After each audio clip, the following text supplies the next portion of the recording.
Okay, today on the bench we have, actually this radio, you probably saw this exact radio if I get that video uploaded first, which hopefully I will. So you've probably seen this in the video where I had 4 radios for the same customer. 3 of them had been worked on by Beam before. He thought he was having problems with them. It ended up being he was having mic problems. He had sent those to another shop. Well, actually not sent them to, he took them to, because the other shop is local to him. And he had another radio, a Striker, that was it, SR955 HP.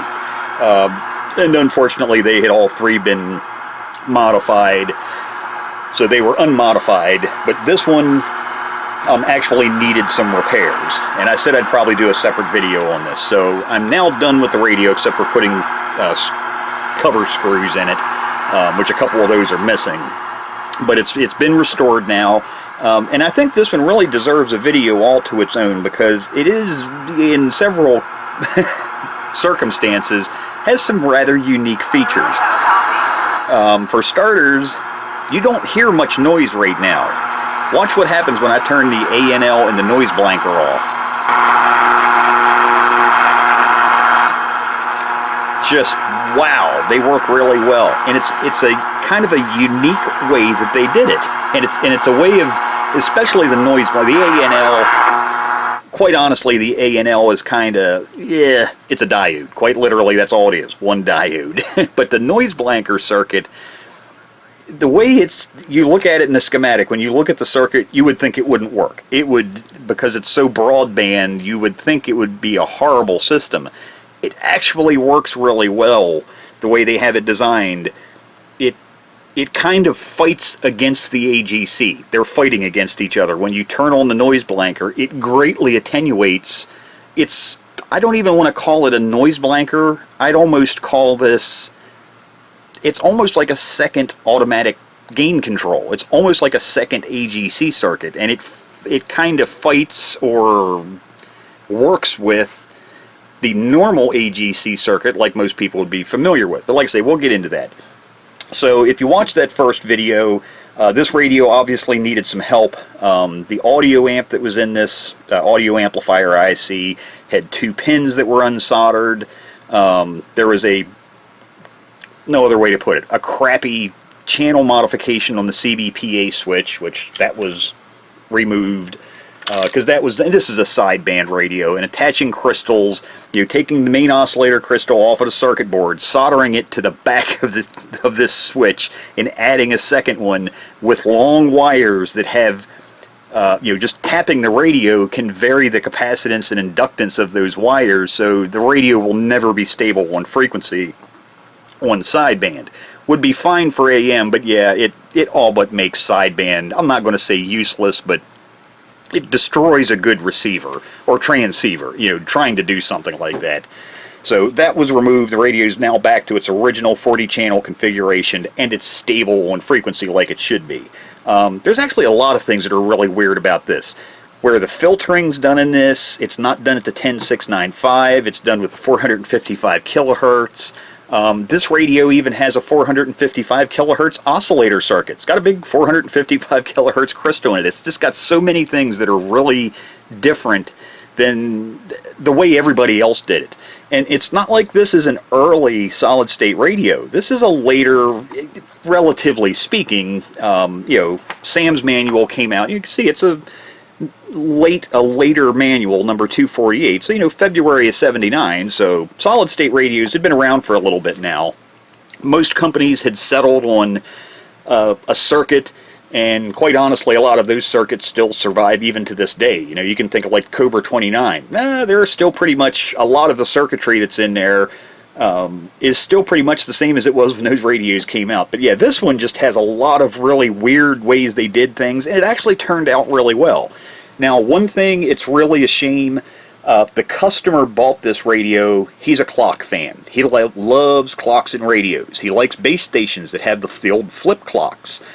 He bought this radio because you can see the channel display. Well, that's kind of unique looking in itself, and actually I don't think I've mentioned it. This is a Pace 8092 model.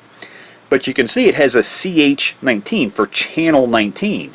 So it has a 4-digit display, and that's actually just made up of 2 double 7-segment displays. They're identical displays, so basically just 2 channel selectors. But the reason it has that is you could get an optional clock module for this. It has 2 header plugs in here where you would plug in a board that would add the clock feature. Unfortunately, you push the on time button and the screen goes out. That's because, unfortunately, and the customer didn't realize that, this radio does not have that clock module. So, yeah, unfortunate. And it would be, I'm not going to say impossible, but it would be really expensive trying to redesign that board, because I'd have to use modern components. The IC that they used for that, if you Google the part number for the main IC, there's just no information out there. You get like 3 results on Google. That's like unheard of nowadays. Typing in you know, something and getting, usually you get 1,000,000 pages. Yeah, you get 3 results. One of those actually pertains to that board that's supposed to be in this radio. Back in like 1997, someone posted that they had a board that had 2 ICs on it, and they, you know, so it had that part number, you know, was on the internet, and that's how I found that post. But they had the board and they didn't know what it was for. They didn't know, they thought it was like a channel board. Well, no, it's not a channel board, it's a clock module for this radio. So yeah, there's in the IC, there's just no information. I get the feeling from looking at the SAM schematic, it was probably a masked ROM. They were kind of popular in, I don't want to say popular, but a lot of times when you'd see stuff like that in a radio like this, those were masked ROMs. So yeah, finding one of those, yeah, there just are none. Like I say, there's just no information online. I can't find a data sheet for the IC. There's just no information to be had.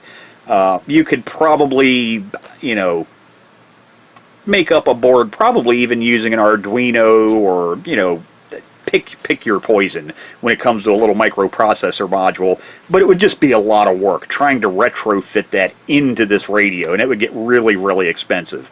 It's not that the parts would be expensive, that would just be very time consuming. But so from the front, 3 of these buttons really don't do anything. Because this does not have the clock module, this button doesn't do anything, and the fast and slow buttons don't do anything because, well, there's no clock to set. It has a on-off volume, squelch, RF gain, a clarifier, channel selector, CBPA switch, which I have rewired, and it is now a properly working CBPA switch, A&L noise blanker, and then your mode selector switch. So let's get the covers off of this guy. Get her unplugged here.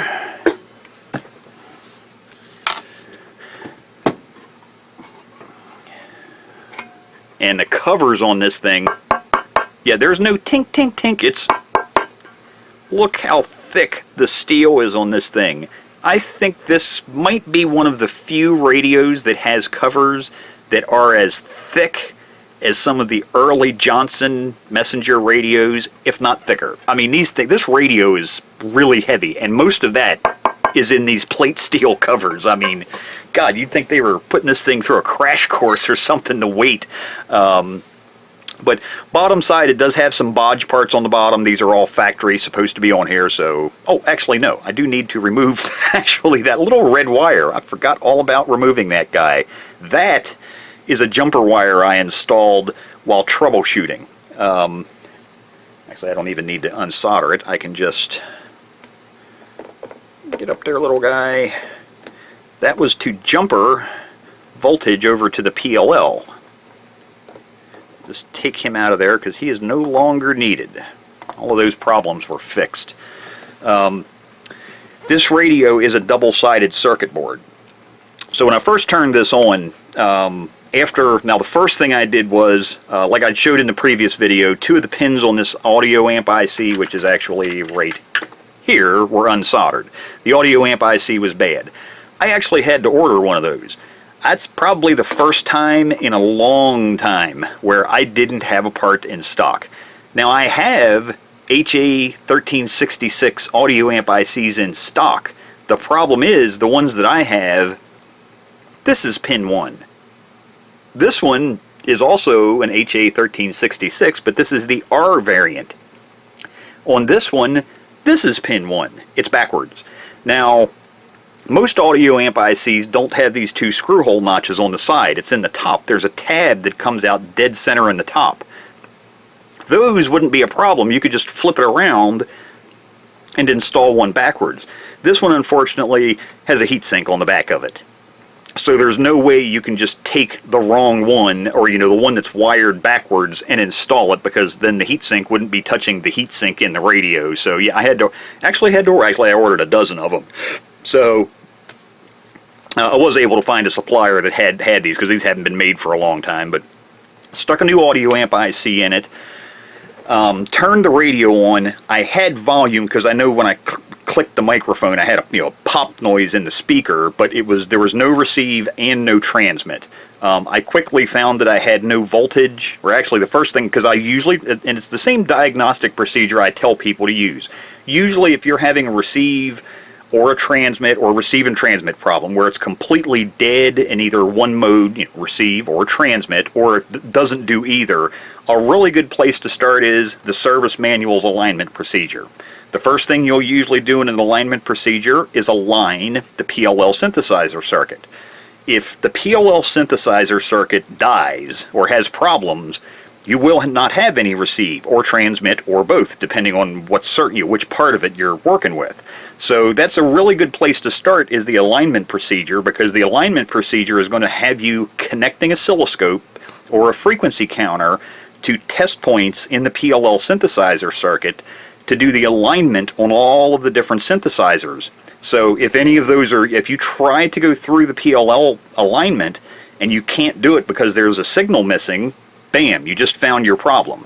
So that's what I did. I checked the oscillators. The 10.240 oscillator crystal in this was not oscillating.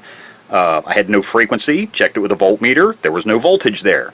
That is connected directly to the PLL chip. I checked that pin 1, which is the supply voltage to the PLL. I had no voltage to the PLL. That's actually what this little red wire, piece of Kynar wire, was actually supplying while I was doing my diagnostics. I had installed this little wire.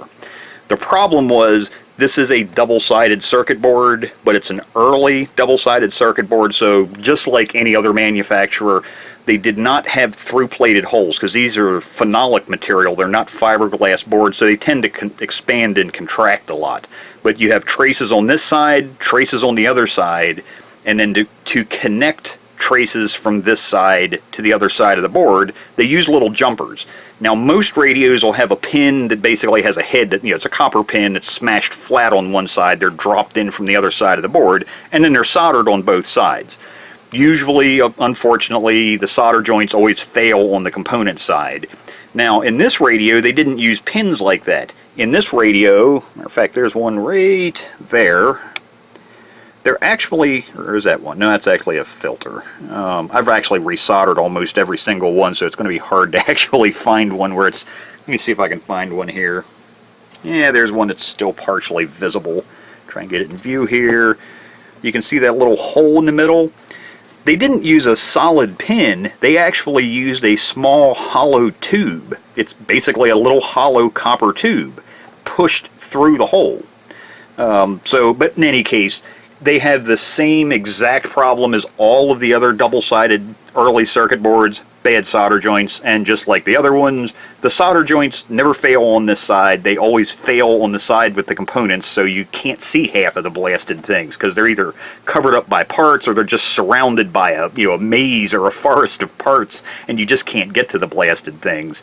So I literally went through and resoldered almost every pass-through connection on this radio, because I started by trying to troubleshoot a circuit. I'd get a little bit of the radio working, but lots of other things wouldn't work. I'd troubleshoot and find another bad connection, from one side of the board to the other. I'd fix that one. That part of the circuit would start working. I still had lots of other problems.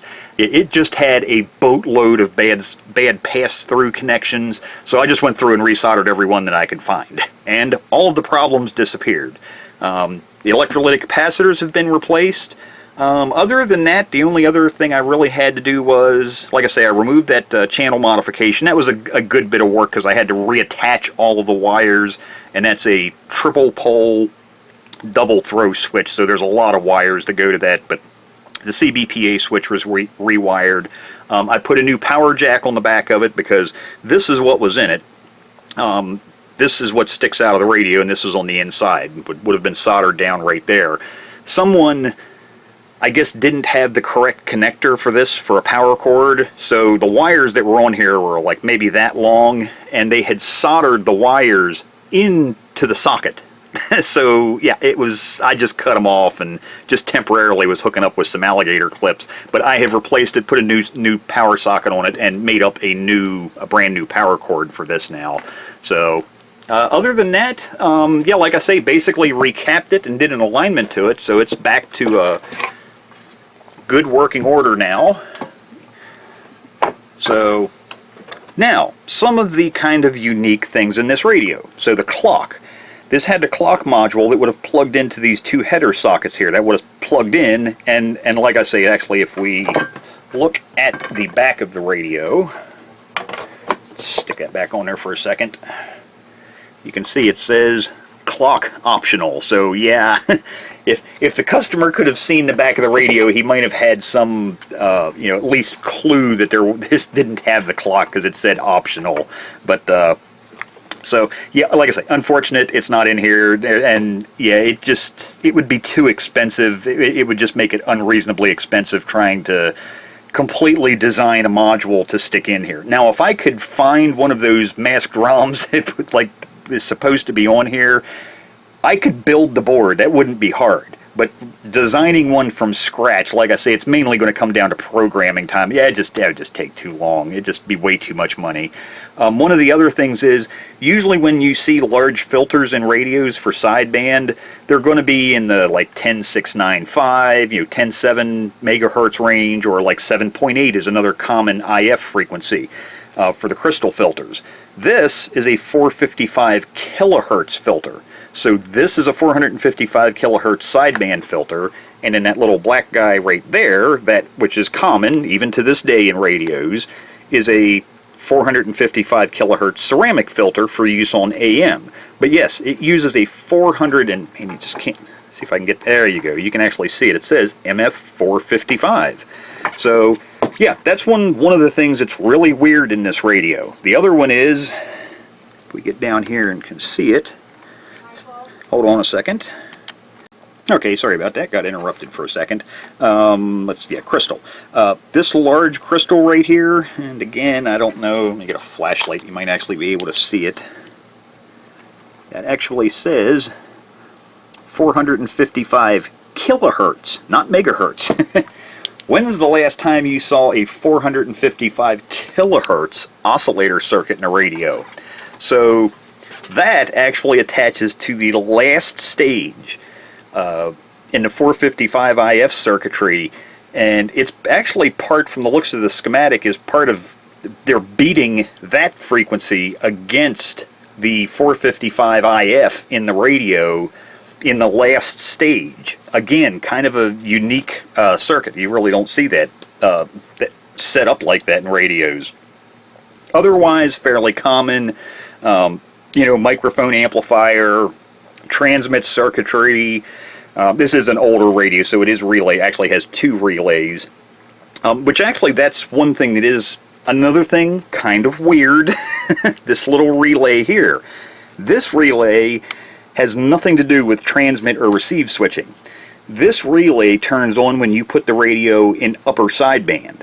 When you put the radio in upper sideband, this relay adds I think it's like a 5 picofarad crystal in circuit to this oscillator crystal to change the oscillating frequency, because if you're upper or lower sideband, but it changes your sideband offset for upper sideband, and they do that with a relay. That relay is used to switch that capacitor in and out of circuit. Again, kind of, You'd think they would have used a transistor. Obviously, it's a solid-state radio. Transistor, transistor, transistor. You know, they're all over the place. Why did they use a big, expensive mechanical relay? I don't know. Maybe they had a million of them sitting on a pallet somewhere. You know, I have no idea. I was, let's see, 1979. I was 8 years old, so I really don't know. Does have another plug back here in the back, but it's part of the clock, would be for the clock circuitry, so that's why it has 2 power jacks. This is the actual power socket for the radio, so the power cord attaches here. So let's take a look at the actual service manual now, because that's where, kind of like I say, some of the kind of like magic happens in this, some of the uniqueness, and honestly, like I say, that looking at this noise blanker circuit, you would think it honestly wouldn't work really well. And I think calling it a noise blanker circuit is actually a stretch. It actually has 2 noise blanker circuits, to tell you the truth. And this is a big schematic for this radio. It's this page, 2, 3, 4, 5, 6, 7, yeah, 7 pages of schematic if we scroll the whole way across. But so let's take a look at the noise blanker circuit first. So all of this from here to here is all part of the noise blanker. This is the one that's switched in and out of circuit with the control in the front of the radio. This one, however, is basically your normal noise blanker circuit, but notice it says automatic noise blanker. And also notice there's no switch here. This one is on all the time. So this is basically like the noise blanker you would find in most radios. Now, most radios actually would have a little bit better circuitry than this, and it would be tunable, but you can see our incoming signal from the antenna would come in. This is the first 27 megahertz transformer right here, and you can see that's where that tap comes off and goes to this automatic noise blanker. So, but this is basically the noise blanker for the radio. This, calling this a noise blanker is kind of a stretch. Like I say, I'd almost call this an modified AG or an AGC modifying circuit, kind of, because this controls the gain basically of this circuit right here. So, and the reason I didn't think it would work really well is if you look where this is picking up its sample, it's picking it up at the first RF amp right here. There's the first transformer. There has been no down converting, there's no mixing has been done yet. This is still broad, full spectrum. Everything that's coming in from your antenna is coming in here. You get a little bit of filtering and shaping done by this first transformer. But yeah, this is still a huge signal, and this is going to be all of your CB channels and anything else coming through. Anything in this range is going to be coming in through this circuitry. So it takes a sample right there off of that transistor. You can see it comes up, goes over, part of it goes to that transformer coil right there, and then it comes down into here. So yeah, you would think, let's say you're on channel 19. Well, if somebody keys a radio on channel 20 that's really close to you, that's going to activate this circuit, because this is receiving all, not just one channel. It's still, it hasn't been down converted to a single frequency yet. So you're getting every channel is going to be anything coming in on any channel is going to affect this circuit. So you wouldn't think it would work, but it does. and that's where I say it's kind of like an AGC modifying circuit, and it kind of fights against the AGC. Your AGC circuit is actually way over here, and actually we can take a look at the ANL circuit. When I say the ANL circuit's really simple, it's that diode right there. That's it. That is your ANL. When you flip this switch to the off position, it bypasses the diode. When you turn the ANL on, it inserts this diode in reverse bias into the circuit. And yeah, it doesn't work, in my opinion, really well like a normal ANL. It does work. It attenuates the signal a lot, but but if you turn both of those switches on, the overall effect, and that's kind of the key to this, is the overall effect when you turn both of those switches, the noise blanker and ANL on this radio, the radio is almost dead quiet. You can have the volume cranked up with a lot of noise and it's quiet. and the instant somebody starts talking, it comes through. It's almost like a squelch. You know, it almost completely squelches it, like the automatic gain would normally do. You know, it's controlling the gain of the amplifier stages. But yeah, it's just weird. So the AGC circuit here, and the schematic's just so wide. So here you can see we have come across. So right here, this line that comes down and across, down in, that's our sample that comes down to the meter amplifier, and then that comes off and goes to the actual RF meter on the radio, and then comes across and goes to our AGC amplifier right here. And then that goes through the RF gain control, and then that is used to set the gain for the AGC circuit. You can see it comes up here, follow across. There's our AGC line there, still follow across, and you can see that taps in right here at the first RF amplifier. But this circuit, this noise blanker circuit, when you turn this on, it's basically, like I say, it's almost like it's kind of fighting against the AGC. It's drawing down the gain of this circuit right here, in between here and this 10.695, because this is the first mixer right here, so it's being down converted to 10.695. It's drawing down the gain of it, which greatly reduces the noise level.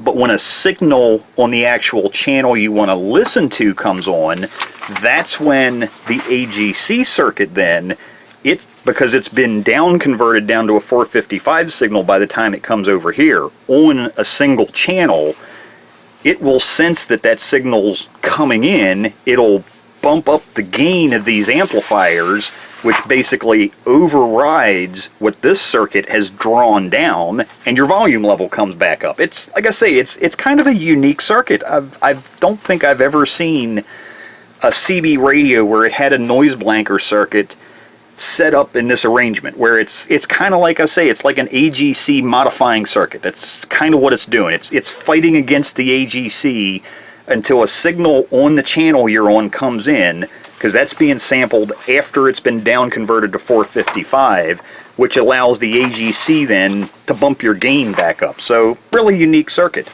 And then where is it? Down here is our 455 kilohertz oscillator, and you can, if we follow that up, I don't know if I'll be able to trace the line on camera here, but it goes up and the whole way across, and that feeds in, actually that's this line right here. So this is the 455 kilohertz oscillator circuit, comes in right at this point to this transformer right here. So like I say, that's after it's been, the 455's already been converted, but it's beating that signal against that oscillator circuit. And this has really good receive, and I think it's, like I say, it's done differently than most any other CB radio I've worked on. This beating the 455 signal, having, again, when's the last time you saw a radio that had, now 455 kilohertz AM filter? Yeah, that's standard in the industry, has been for decades. 455 for sideband though, which is actually this one here. You can see sideband.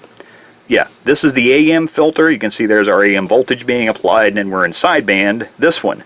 Yeah, you don't see 455 sideband filters usually. You would see normally a 10.695 filter. That would be like shoved in here somewhere normally, not after it's been, you know, a 455. Just really, really weird. Like I say, it's unique little critter, and it works well, surprisingly. Like I say, you look at the diagram and you go, oh man, that just can't work good.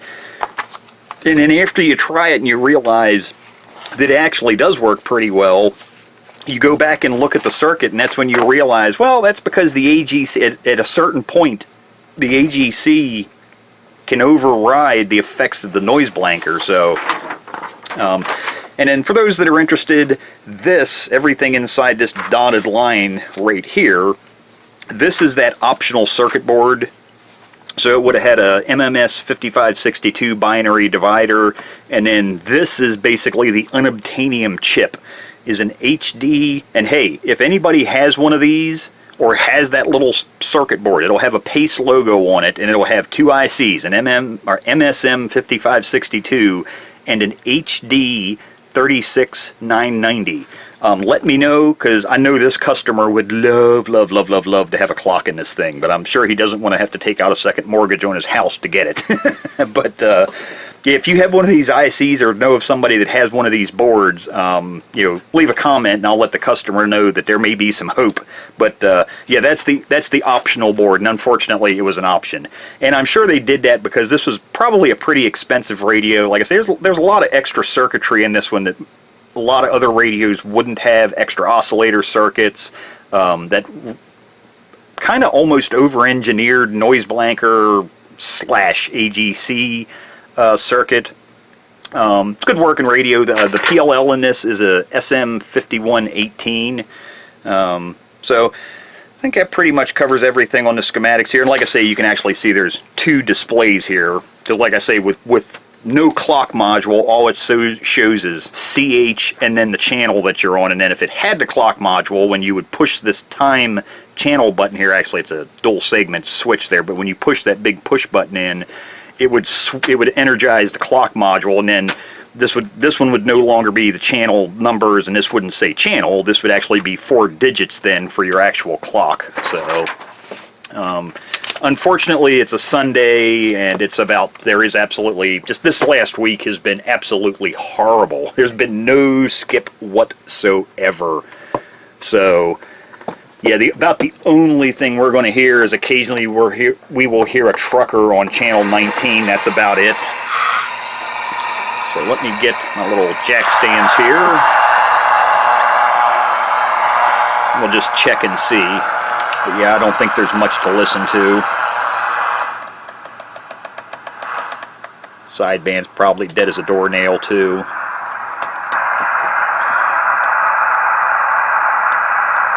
Yeah, dead as a doornail. Two or 3 weeks ago, man, there was so much skip. I mean, it was all 40 channels were just booming in for over a week. The skip was just amazing. It's just been dead silent for like the last week. And we're actually starting into week 2 now because it is Sunday.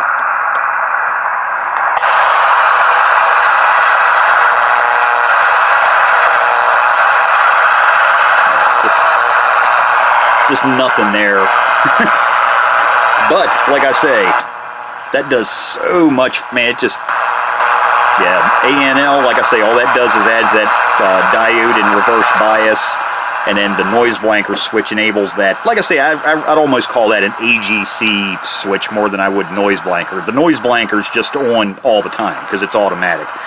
Like I say, this is more of an AGC circuit, but the overall effect is honestly quite amazing. I mean, from that to that, that's just really, really good. And when somebody comes on and talks, that's what I say, when somebody comes on channel 19 or channel 20, depending what channel you're on, when somebody comes on and talks on that channel, because the AGC circuit, it has been down converted to a fixed frequency of 455 kilohertz by that time.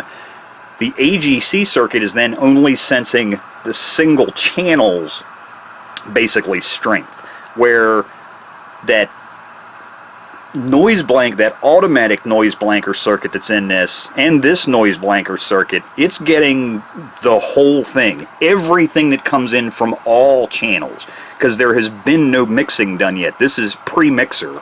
So, but like I say, it's kind of weird the way they do that though. That 455 fixed frequency AGC is then able to override the loss and gain from this noise blanker.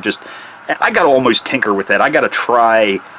Now, it'd be impossible to use that exact circuit in another radio, but I'd almost be interested in trying to tap in a circuit like that into another radio, and see if I could get that to work. A similar circuit. The values would all be different. Like I said, it'd be heavily modified, but it's just a very unique idea. Whatever engineer came up with that, they had their thinking cap on that day. And hey, good for pace. They let them go, the bean counters, let it go through.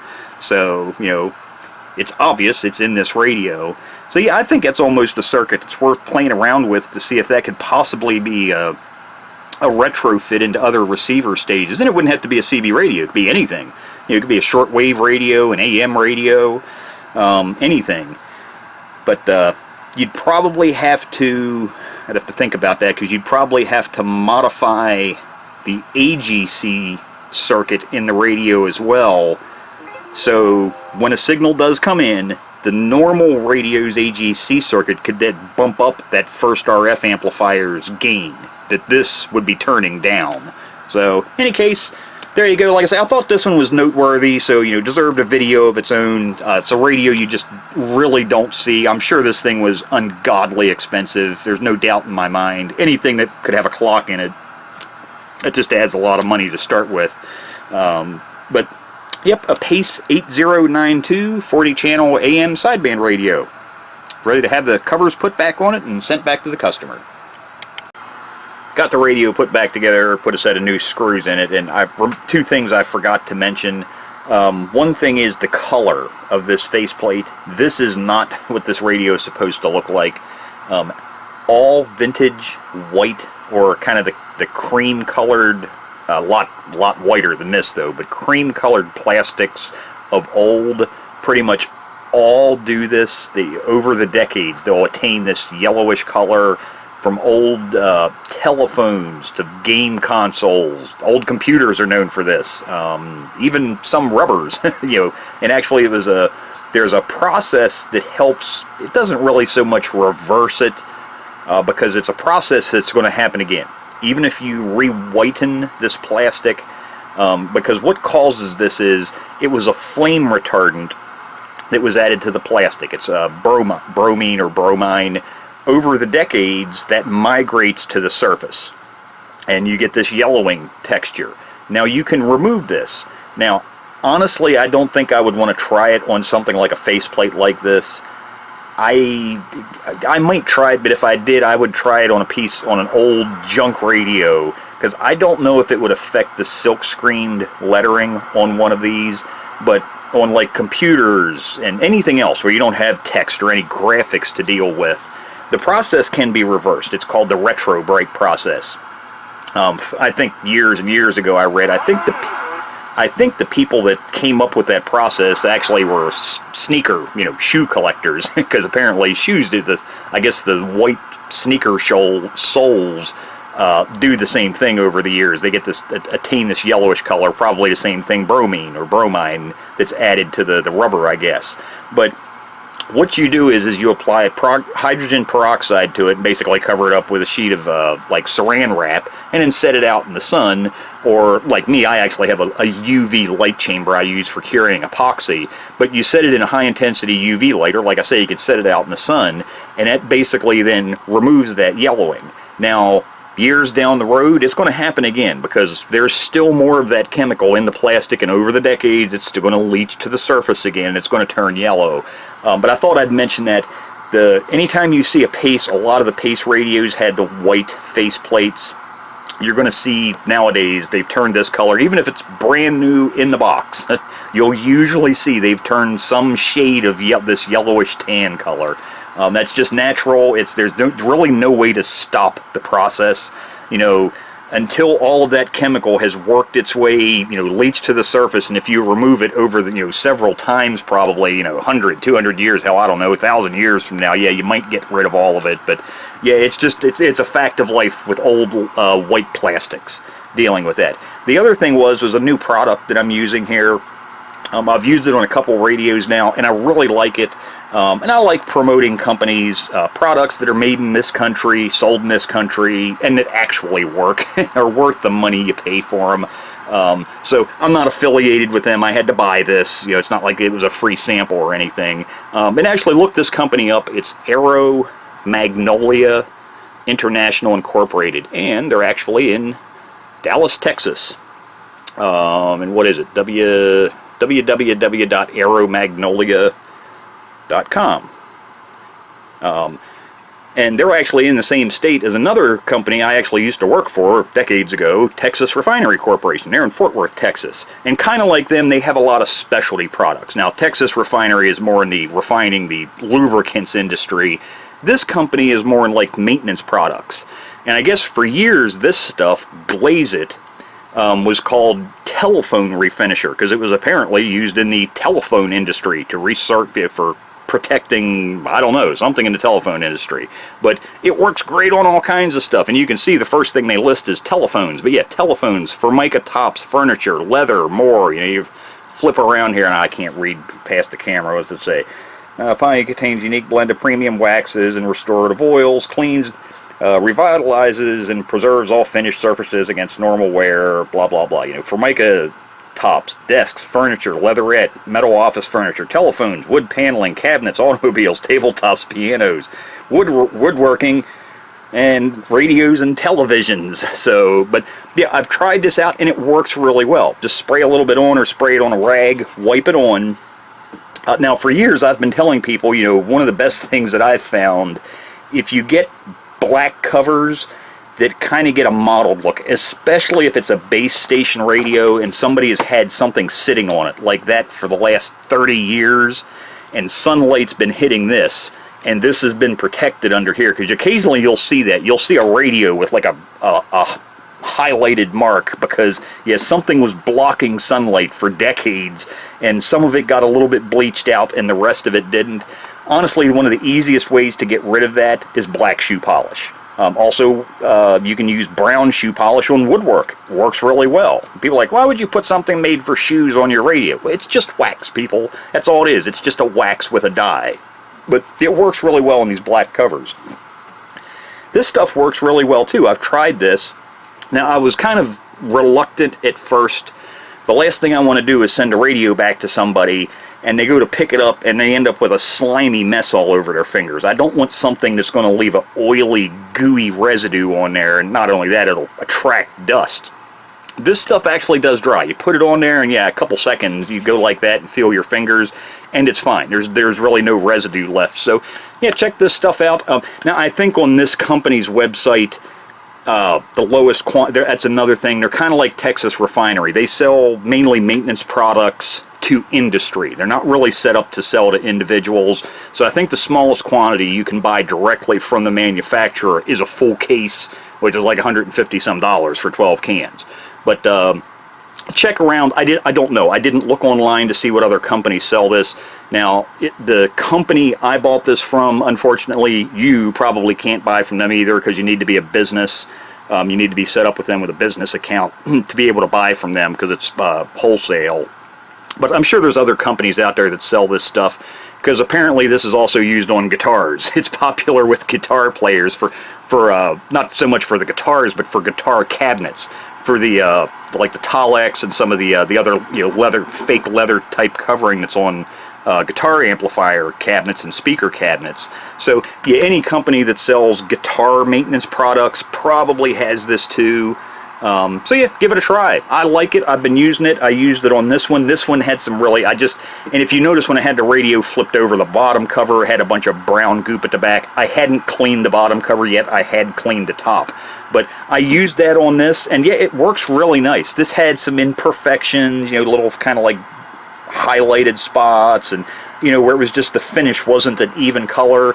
Applied this, again, just mainly wax, but that, you know, basically rejuvenates that plastic, and it came back to a fairly even finish now, and it looks really nice, with the exception of one little tiny nick right there where there's a little piece of the finish missing. But other than that, the top cover's in really nice condition now. So yep, another USA made product worth checking out. I really need to get on their website and see some of the, because they have a lot of products. They have specialty stuff for aircraft, you know, helicopter polishing products and airplane products, and you go to the company's main website, they've got a concrete mixer truck on the main page. But yeah, they sell janitorial cleaners, deodorizers, all kinds of cleaning products, and a lot of protectants. And I actually want to check out a few of their other protectants, and I might try some of the other ones out. But yeah, I'm happy with this so far. I really like this stuff, and it doesn't smell bad. It actually has kind of a nice smell to it, unlike some cleaning products and polishes will about knock you out. This one's actually about, at least to my nose, is about halfway pleasant. So there you go. Just thought I'd tack those two little additional things on.